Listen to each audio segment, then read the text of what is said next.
Hello everyone, welcome guys, welcome back to this advanced course on your Indian international relations. And right now I am presenting my second lecture that is on India Myanmar. और बहुत ही important country है ये. अब neighboring countries को मैं firstly complete करूँगा one by one. So that is the reason why I opted for this Myanmar. And very important country जो कि हमें आगे इसमें एक वेरियस एस्पेक्ट्स दिखेंगे, economic relations, your cultural ties, security ties, various projects which are going on. So we would not be like understanding more and more into this segment, and let's continue and move forward. Thank you so much. So now a brief overview about myself. Myself Arpit Sharma.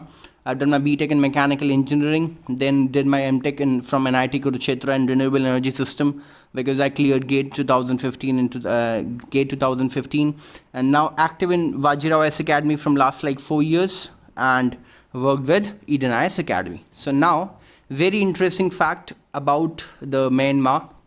अब थोड़ा सा geographical location देखते हैं कि geographical location क्या कहती है हमारे म्यांमार की. देखिए, सबसे पहली चीज़, एक कंट्री है साउथ ईस्ट एशिया में और ये बांग्लादेश से भी बॉर्डर करती है और India to its north west, very correctly. So थोड़ा सा हमें एक जोग्राफिकल पॉइंट ऑफ व्यू पता होना चाहिए मैप्स रिलेटेड कि हम लोगों की ये पर्टिकुलर नेबरिंग कंट्रीज़ कहाँ कहाँ लाई करती हैं. Then next is your China to its north east, इसके साथ में भी इसका बॉर्डर शेयर होता है. And yes definitely Laos and Thailand also. अब इसमें सबसे इंपॉर्टेंट मैं कैपिटल्स को भी बहुत ज़्यादा प्रोजेक्ट करता चला जाऊँगा क्योंकि कैपिटल्स भी बहुत इंपॉर्टेंट रोल प्ले करती हैं. जैसे लाओस की कैपिटल है वियंतियाने, ठीक है, वियंतियाने, VIENTIANE, है ना, ये भी बहुत इंपॉर्टेंट चीज़ है. इसके बाद थाईलैंड, जैसे आपको पता ही है, Bangkok. And Myanmar, one of the most important thing, Myanmar की कैपिटल बहुत लोगों को याद नहीं रहती है, दैट इज़ कॉल्ड नेपिडो, राइट. सो अभी मैं आगे प्रेजेंट भी करूँगा उसको, सारे चीज़ों को आगे देखेंगे. Next is Laos and Thailand to its east and southeast respectively, then Andaman Sea and Bay of Bengal to its south and southwest respectively. Now very important thing, ये बहुत क्रूशल पॉइंट है कि India shares a long border, हमारा long land border हम लोग share करते हैं करीबन 1600 किलोमीटर का म्यांमार के साथ में, और मैरीटाइम बाउंड्री भी, that is called marine boundaries, ठीक है, in the Bay of Bengal for the northern states. Like कौन कौन से स्टेट्स हैं, ये बहुत क्रूशल है, यूपीएससी पॉइंट ऑफ व्यू से भी कभी भी पूछ लेता है ऐसे vague questions. That Arunachal Pradesh, Nagaland, Manipur और मिजोरम, ये चारों आपके स्टेट्स लाई करते हैं with respect to your Myanmar. अब म्यांमार आपको पता है कि पहले क्या बोलते थे म्यांमार को, बर्मा, ठीक है. So this is also very important. And उसका रीनेमिंग हुई थी Burma to Myanmar on 18 June 1989. इसके बाद आगे बढ़ते हैं, next slide. So yes, this is the very important map location of Myanmar, ठीक है. This is the capital Naypyidaw. अब इसमें बहुत ही प्रोमिनेंट सिटीज़ हैं जो कि फेमस सिटीज़ हैं जिनके बारे में हमें पता होना चाहिए. दैट इज़ योर सितवे, बहुत ही फेमस है. सितवे पे अभी कालादान प्रोजेक्ट भी चल रहा है, वो हम लोग अभी डिस्कस करेंगे. देन यूज योर यांगोन, पहले रंगून बोलते थे इसको, ये भी बहुत ही लार्जेस्ट सिटी है हमारे म्यांमार की, जो कि अभी हम लोग आगे देखेंगे इसके बारे में. Next is your you can say Rakhines district, is very famous, ठीक है. तो ये भी चीज़ें देखेंगे. मैंडले एक बहुत बड़ा शहर है वहाँ पे, ठीक है, मैंडले है, सितवे है और यांगोन है. ये पर्टिकुलर सिटीज़ आपको पता होनी चाहिए. इसके बाद next is your some facts about Myanmar. Yes, definitely before starting any relation I always focus on some kind of you can say the static portion, statistics about any country. तो यहाँ पे several ethnic groups हैं जो कि हमें focus करना है. Several ethnic groups कौन कौन से हैं? 68% बामर हैं यहाँ पे. रखाइन पीपल जो हैं इथनिसिटी में 4% हैं. हिंदूज़ यहाँ पे 1% हैं. तो ये this is the small बाइफिकेशन about the ethnic groups. इसके बाद रिलीजन बेस अगर मैं बात करूँ, बुद्धिज़्म रिलीजन काफ़ी फेमस है. बुद्धिस्ट कल्चर आप लोग देख सकते हो 7 स्टेट्स में ही लाई करता है और उसका ही इंडक्शन आपका म्यांमार में है. तो ये थोड़ा सा ना कॉमन एक्विटेंस शेयर करते हैं, ठीक है. इस्लामिक कम्युनिटी येस 7.3%, लेकिन यहाँ पे रिलीजियस परसिक्यूशन भी हो रहा है आजकल रोहिंग्या कम्युनिटी के साथ में, जो कि अभी डेप्थ में डिस्कशन करूँगा मैं. And then is your Christianity भी है यहाँ पे, क्रिश्चियन रिलीजन, जो कि आपका 6.2% है. ये हमारे इंडिया में इस्लामिक और क्रिश्चियनिटी कम्युनिटीज़ और बुद्धिज़्म, ये सारे माइनॉरिटी कम्युनिटीज़ हैं.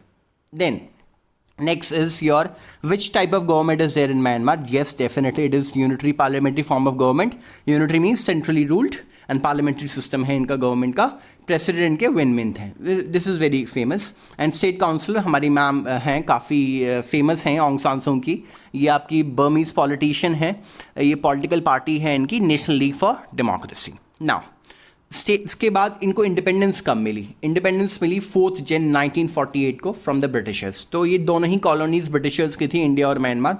सो वेरी इंपॉर्टेंट, नॉमिनल जीडीपी इसका लगभग 66 बिलियन डॉलर्स की है, जिसके हिसाब से यहाँ पे 72 रैंक ये आपकी होल्ड करते हैं, 72nd रैंक है इनकी ग्लोबली। अब सबसे इंपॉर्टेंट चीज़, इंडिपेंडेंस तो ले ली 4 जन 1948 को, फिर हमारे साथ में इनकी फ्रेंडशिप ट्रीटी भी हुई थी, और फ्रेंडशिप ट्रीटी कब हुई थी? 1951 में। अब देखिए सबसे important cheese, Myanmar is the only Asian country which is adjoining India. आपको ये पता ही है कि म्यांमार आपका एकमात्र ऐसी कंट्री है जो कि हमारे पड़ोसी देश है, पड़ोसी मुल्क है, जो कि हमारा एशियान के साथ लिंक्ड है, association of south east Asian Nations. So importantly ये भी एक बहुत इंपॉर्टेंट एस्पेक्ट हो जाता है। अब एक और नज़रिया है हमारा लुक ईस्ट पॉलिसी का। पहले 1991 में 1991 में लुक ईस्ट पॉलिसी स्टार्ट हुई थी, ठीक है, और लुक ईस्ट पॉलिसी को हम लोगों ने इसको चेंज भी किया एक्ट ईस्ट पॉलिसी में, ठीक है, इन 1999 आई थिंक सो।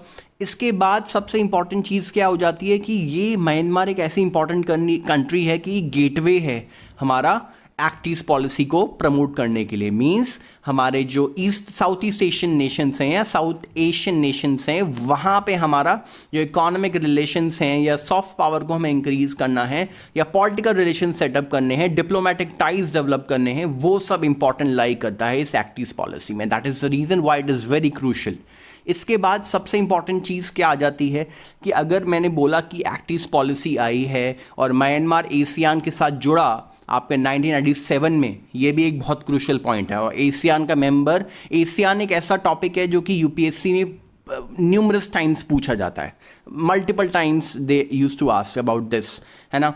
एक क्वेश्चन सेट रहता है यूपीएससी के प्रीलिम्स में एशियान से रिलेटेड, कुछ भी आप लोग ओवरव्यू देख सकते हो कि एशियान पे आप लोगों को क्लोज एक व्यू रखना ही होता है, ठीक है। इसके बाद सबसे इंपॉर्टेंट चीज़ मैंने आपको बताया कि एशियान के साथ में ये रिलेशन है और एक्ट ईस्ट पॉलिसी में हमें आगे कैसे बढ़ना है।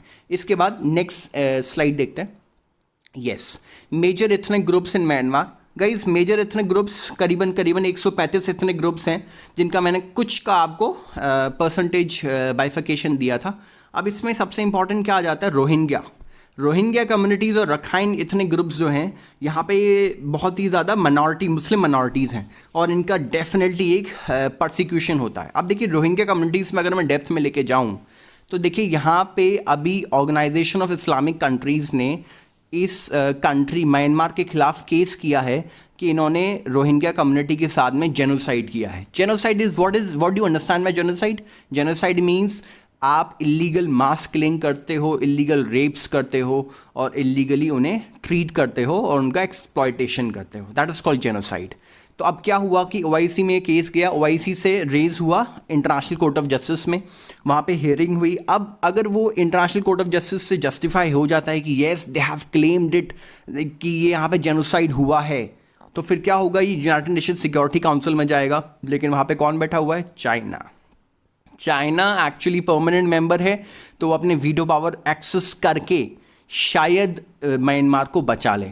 बिकॉज क्योंकि अगर वहाँ पे जस्टिफाई हो जाता है कि जेनोसाइड हुआ था, तो उससे क्या होगा? इकोनॉमिक सैंक्शंस लगेंगे म्यांमार पे, which is not at all good for the economy. अब सेकेंड चीज़ क्या आ जाती है यहाँ पे कि भाई अगर आपका वीटो पावर से वो एक्सेस कर लेता है, क्यों करेगा वो? क्योंकि उसके भी वहाँ पे इंटरेस्ट जुड़े हुए हैं, geopolitical interest. Why? Because China has invested lot of inputs, lot of money in your Myanmar. हम लोगों ने भी धीरे धीरे स्टार्ट कर रहे हैं, हम लोग ब्रिजेस बिल्ड कर रहे हैं, प्रोजेक्ट्स बना रहे हैं, काफ़ी अच्छे ट्राइलेटरल हाईवेज़ को हम लोग डेवलप कर रहे हैं ताकि हमारा भी एंगेजमेंट रहे। हम लोग चाइना के इन्फ्लुएंस को कम करना चाहते हैं ताकि वो एक नेबरिंग कंट्री पे सुपरमेसी ना हासिल कर ले। आप लोग देख सकते हो अभी नेपाल में सबसे ज़्यादा अब इंटरनल पॉलिटिक्स में भी हाथ आ रहा है। आपका चाइना का, एक कितनी बड़ी सिचुएशन है कि वहाँ पे कांग्रेस पार्टी की, अब कांग्रेस पार्टी सरकार चला रही है नेपाल में, लेकिन वो एंटी इंडिया मूवमेंट्स इनिशिएट कर रहे हैं। उस पर भी अभी डेप्थ में डिस्कशन करूँगा, क्योंकि बीआरओ का एक मेजर प्रोजेक्ट वहाँ पे एनहांस हुआ है कैलाश मानसरोवर प्रोजेक्ट में, तो ये भी एक बहुत बड़ा एक एस्पेक्ट है। Next slide is, yes, maps showing some of the minority groups in Burma. Yes, definitely कुछ मैंने ग्राफिक्स लिए यहाँ से आपको समझाने के लिए कि चिन कम्युनिटी है, एक अराकन कम्युनिटी है, ठीक है, रोहिंग्या कम्युनिटी है, रावदी है, करेनी है, मॉन है, क्याइन है, काया है, शान है, काचिन है, ये सब कुछ माइनॉरिटी ग्रुप्स हैं जो कि बर्मा में रहते हैं। देखिए, बर्मा से आपको एक चीज़ और याद आती होगी कि रंगून में एक्चुअली आज़ाद हिंद फौज भी वहाँ पे आई थी। आज़ाद हिंद फौज के हमारे कमांडर थे हमारे सुभाष चंद्र बोस जी, जो कि एक फॉरगॉटन आर्मी की तरह ट्रीट की जाती है, ठीक है। उन्हें एक्चुअली यू कैन से उन्हें ब्रिटिशर्स ने बहुत अलग तरीके से पोर्ट्रेट किया था, जो कि एक गलत था, ठीक है। That is also one of the points. So now next slide is, guys, historical background. Historical background is very crucial so that we can understand the backlips of this country.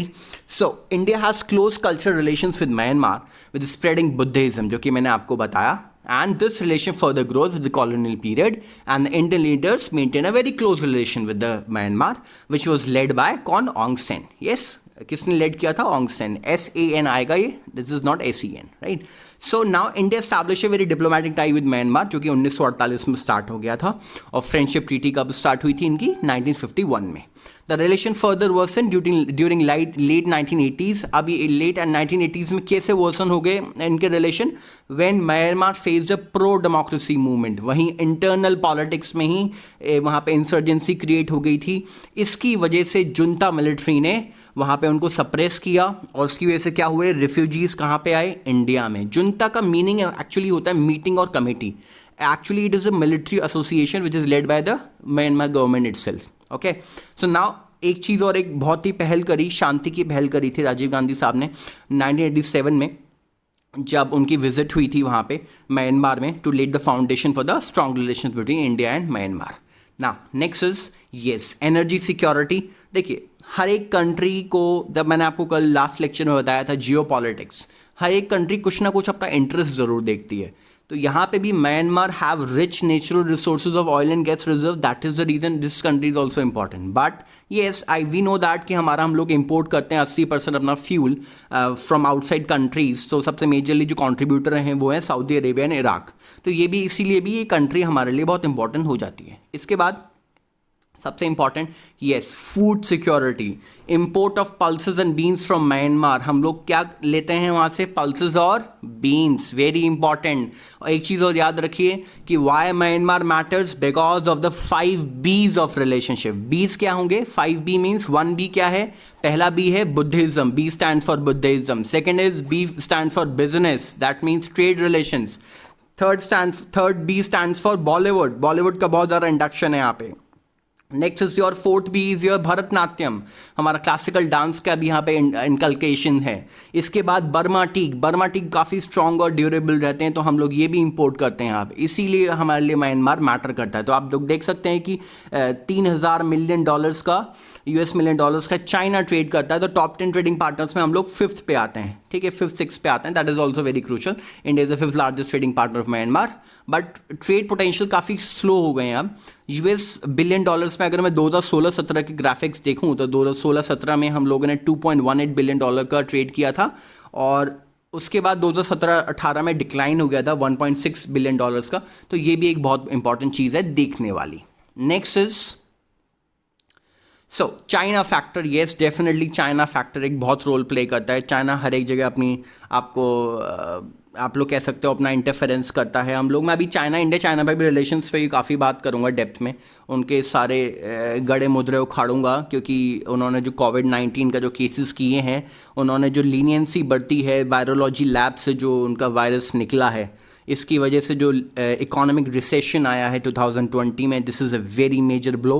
और जो पेंडेमिक आप लोग देख रहे हो, pandemic और epidemic में आपको डिफरेंस क्लियर होना चाहिए कि एपिडेमिक एक पर्टिकुलर कम्युनिटी या एरिया में स्प्रेड होता है, लेकिन pandemic all over the world spread होता है। अब सबसे इंपॉर्टेंट चीज़ WHO की क्या खामियत रही यहाँ पे कि 28 फरवरी को वो जनाब पेंडेमिक इसको घोषित कर रहे हैं, तब तक 4 महीने में स्प्रेड हो चुका था, ऑलमोस्ट नवंबर से चल रहा है वहाँ पे चाइना में।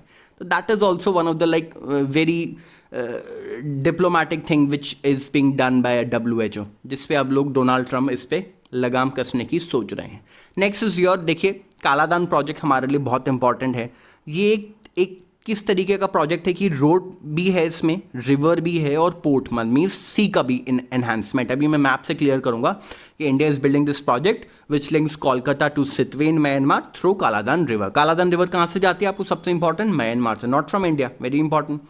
नाउ मैप से देखिए ज़रा, देखिए यहाँ से हल्दिया पोर्ट से कोलकाता से होता हुआ ये पहले रोड का एंगेजमेंट है, फिर सी का एंगेजमेंट है, फिर पलेटवा एक सिटी है म्यांमार में, वहाँ से होता हुआ ये मिजोरम तक जाएगा। ठीक है, it's a very good project जो कि अभी डिले है, 2 साल हो गए इसको, अभी अंडर कंस्ट्रक्शन ही है, लेकिन इससे भी काफ़ी ज़्यादा नेगेटिव इम्पैक्ट पड़ रहा है हमारे पास में, तो जिसको हम लोग ओवरकम करने की सोच रहे हैं।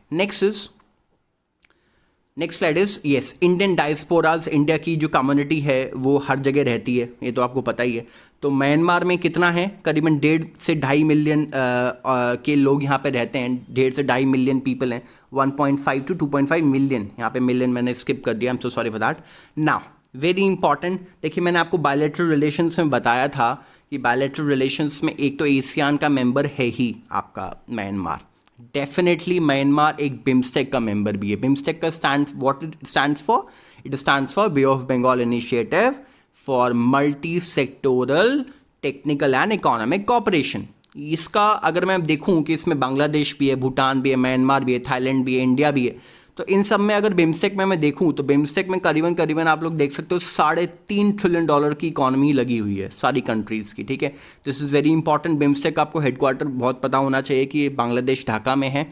ठीक है, इसके बाद मेकोंग गंगा कॉपरेशन, ये भी बहुत इंपॉर्टेंट है, MGC।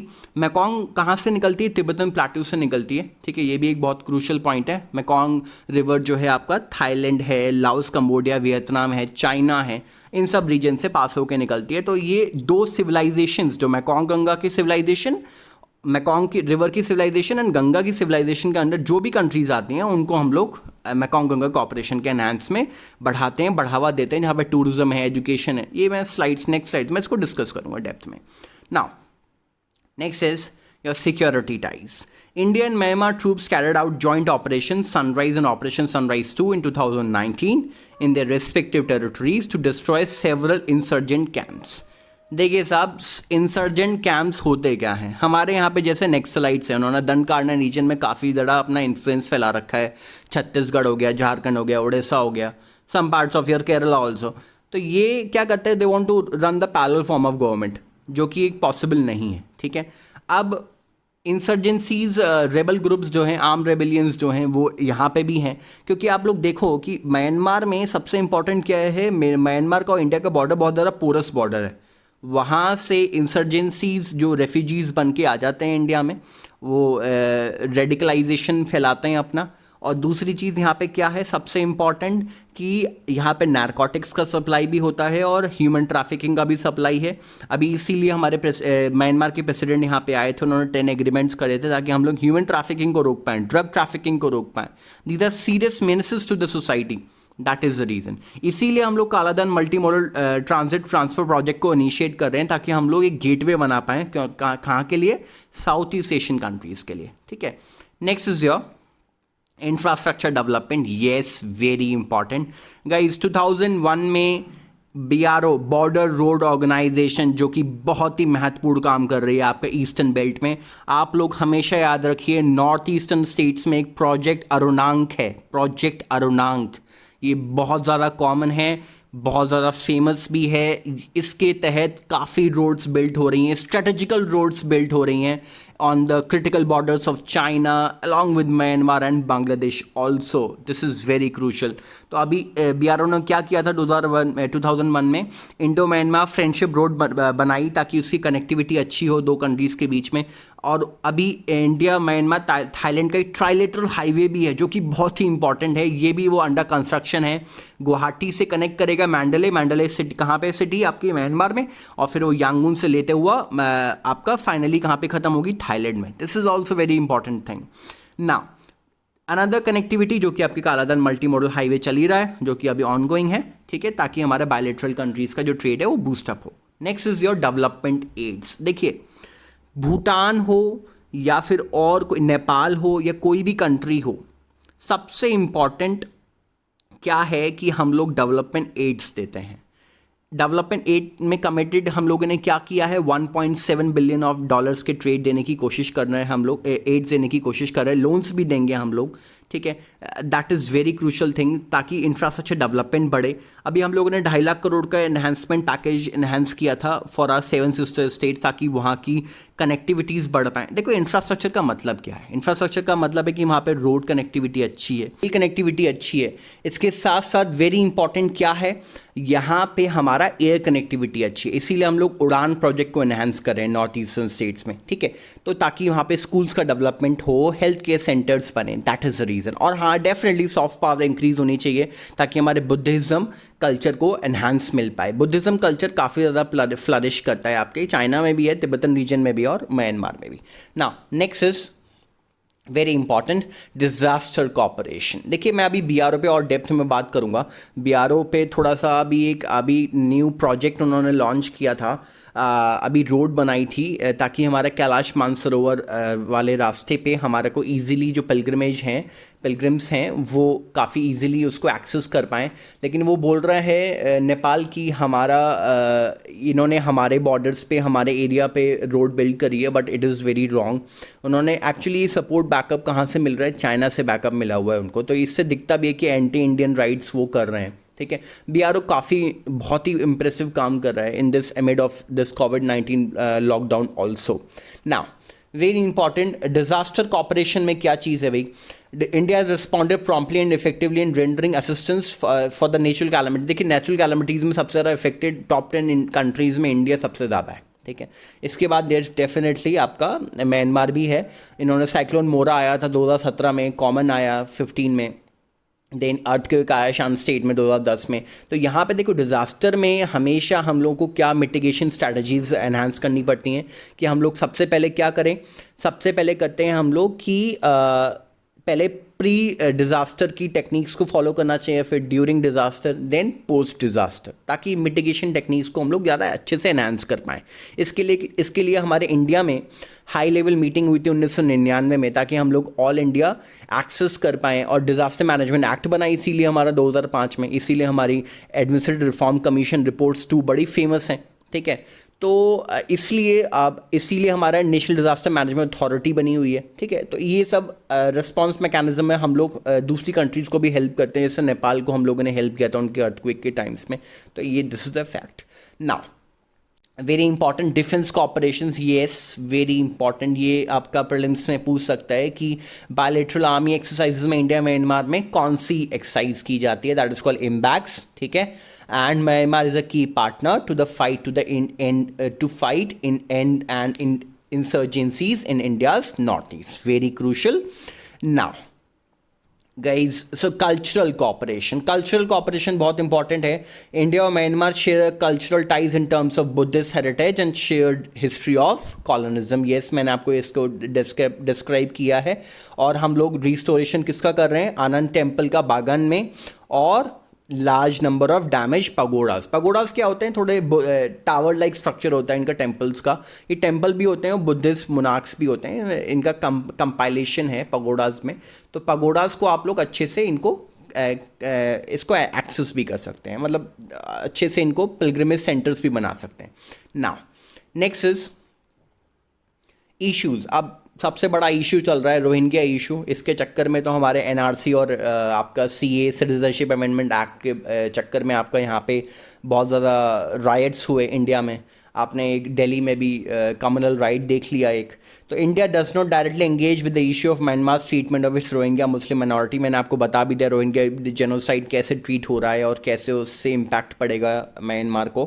But India has condemned the recent attacks in the north Rakhine state by the ARSA group. ARSA group ने अभी टेररिस्ट अटैक किया है नॉर्दर्न रखाइन स्टेट में, मतलब like few months back.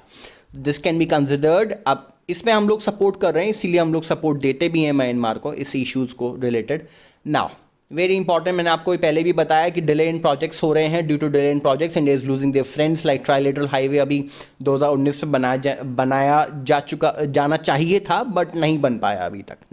Now next is cross border drugs और narcotics movement, बहुत ही बड़ा issue है क्योंकि वहाँ पे पोरस बॉर्डर्स हैं, ठीक है। उसके साथ साथ Myanmar also witness anti India and anti China rights, ये आपके अभी नेपाल में भी देखने को मिल रहे हैं, तो इनको भी अभी डेप्थ में डिस्कस करूंगा, तब मैं नेपाल के बारे में डिस्कस करूंगा, India Nepal relations. Now Mekong Ganga membership ये कब आई थी? सब रीजनल कोऑपरेशन है इंडिया और 5 एशियन कंट्रीज़ के बीच में। कंबोडिया है, उसमें लाओस है, म्यांमार है, थाईलैंड है, वियतनाम है। एमजीसी कब बना था? 2000 में। कहाँ पे? लाओस की कैपिटल, जो कि मैंने आपको पहले बताई, वियंतियाना में। और ये इन्होंने नाम क्यों लिया इनका? क्योंकि गंगा और मेकोंग की दोनों सिविलाइजेशंस को जोड़ना चाह रहे थे। और ये किस पे काम करना चाह रहे हैं? ताकि हम लोग टूरिज्म और कल्चर और एजुकेशन को एनहांस कर पाएँ, ट्रांसपोर्ट और कम्युनिकेशन को एनहांस कर पाएँ, ठीक है। Now next is agreements.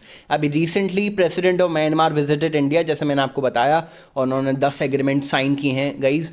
सो बहुत इंपॉर्टेंट 10 एग्रीमेंट्स में एक तो है ह्यूमन ट्रैफिकिंग। ह्यूमन ट्रैफिकिंग में देखिए इलीगल ट्रेडिंग होती है छोटे से बच्चों की, महिलाओं की, ठीक है, उनसे एक्सप्लॉयटेशन होता है, वो ह्यूमन लेबर बनाया जाता है उनको, फोर्स लेबर्स यू कैन से। तो ये भी प्रोहिबिशन रोकना ज़रूरी है। Timber trafficking, illegal timber trafficking होती है, ये भी एक बहुत बड़ा इंपॉर्टेंट एस्पेक्ट है। Conservation of tigers, yes definitely. देखिए पेट्रोलियम प्रोडक्ट्स में हम लोग क्यों करना चाह रहे हैं? क्योंकि एशिया में आपको पता है कि जो हम लोग क्रूड ऑयल की क्वालिटी लेते हैं वो ब्रेंट क्वालिटी है, ठीक है, ब्रेंट क्वालिटी। तो सबसे ज़्यादा अभी ईरान पे तो वैसे ही सैंक्शंस लग चुके हैं, तो ईरान पे हम लोग वहाँ से नहीं ले सकते आपके पेट्रोलियम प्रोडक्ट्स को। तो इसीलिए हम लोग म्यांमार से अच्छे रिलेशंस बनाना चाहते हैं। ईरान पे सैंक्शंस किसने लगाए? हमारे देवता जी, हमारे यूएसए ने, ठीक है। और इसके साथ साथ एग्रीमेंट रिगार्डिंग ग्रेटर असिस्टेंट, ताकि हम लोग क्विक इम्पैक्ट दिखा पाएँ अपने प्रोजेक्ट्स पे। जैसे अभी मल्टी मोडल ट्रांसपोर्ट हाईवे है, वो अभी पेंडिंग चल रहा है, ठीक है। अभी ट्राइलेटरल हाईवे भी कंप्लीट नहीं हुआ है। तो this is the reason why we want the assistance in this. Now देखिए एक चीज़ है, आप एक कंट्री के साथ में बेटर रिलेशंस कैसे बना सकते हैं? ताकि आप लोग उनको जो कमिटमेंट कर रहे हैं वो पूरा करो। Commitment is required. So very important. अब एक चीज़ और आ जाती है कि project agreement on construction of pre school under the Rakhine state development programme. तो यहाँ पे देखो हम लोगों ने अभी एड्स दिए थे, एड देने के लिए कमिटेड हैं। तो स्कूल्स का डेवलपमेंट होगा तो क्या होगा? उससे ह्यूमन इंटेंसिव लेबर अच्छी बढ़ेगी, हमारा एम्प्लॉयमेंट बढ़ेगा, हमारे एजुकेशन स्किल्स बढ़ेंगे बच्चों के। तो this is also very crucial. तो म्यांमार इसीलिए हमारे लिए बहुत इंपॉर्टेंट है। अब म्यांमार का हमारे साथ में यू कैन से प्री इंडिपेंडेंस मूवमेंट भी काफ़ी रिलेट करता है। मैंने आपको 5 Bs भी बताए इसके जो इंपॉर्टेंट हैं। 5 Bs are very crucial to understand. Okay, so guys this was a very like comprehensive understanding about your India Myanmar relations, और मैं सोचता हूँ कि आपको काफ़ी अच्छे से समझ में आया होगा इसमें। और एक और एक्स्ट्रा पॉइंट ऐड करूँगा कि अभी जो रोहिंग्या कम्युनिटीज़ में हम लोगों ने जो अब रेफ्यूजीज़ को क्यों हम वापस भेज रहे हैं म्यांमार में, क्योंकि वो रेडिकलाइज यूथ को बहुत ज़्यादा प्रमोट कर रहे हैं और वो इस्लामिक फंडामेंटलिज्म को बढ़ा रहे हैं। इस्लामिक फंडामेंटलिज्म मतलब इस्लामाइजेशन, ठीक है। तो वो चीज़ को रोकने के लिए अभी मिनिस्ट्री ऑफ एक्सटर्नल अफेयर ने एक ऑपरेशन इंसानियत चलाया था, ताकि हम लोग असिस्टेंस दे पाएँ बांग्लादेश को, ताकि ह्यूमैनिटेरियन क्राइसिस में, जो कि बहुत ज़्यादा, देखिए क्या होता है ना कि रेफ्यूजीज़ बांग्लादेश में भी जा रहे हैं, रोहिंग्या, ऐसा नहीं इंडिया में ही आ रहे हैं। तो this is also very important. So guys hope you guys like this lecture. Thank you so much for this. Thank you.